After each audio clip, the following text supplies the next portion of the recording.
কবরের জীবনটা আসল জীবন। বিশ্বনবী দোয়া করতেন, আল্লাহুম্মা ইন্না নাউযু বিকা মিন আযাবিল কবর।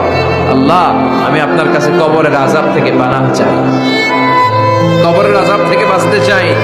এই কবরের মধ্যে অনেক ফিতনা হবে, অনেক সুয়াল হবে। কবরে প্রশ্ন আছে না নাই? কথা বলেন।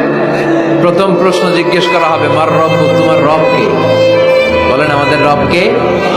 ওয়া মা দীনুক, তোমার ধর্ম কি? বিষ্ণুবীর চেহারা দেখিয়ে বলা হবে, তাআরিফু মান হাযার রাজুল, এই লোকটারে চিনো? আমরা কি বলবো? আমরা চিনি, উনি আমাদের প্রিয় রাসূল মুহাম্মদুর রাসূলুল্লাহ সাল্লাল্লাহু আলাইহি ওয়াসাল্লাম।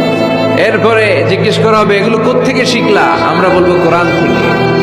ফায়ুফসাহু লাহু কবরুহু ৭০ যিরাআন। সুন্দর সুন্দর উত্তর করতে পারলে আপনার কবরটারে ৭০ হাত লম্বা করে দেওয়া হবে। ইফতাহু লাহু বাবুন ইলাল জান্নাহ, জান্নাতের দিকে একটা দরজা লাগিয়ে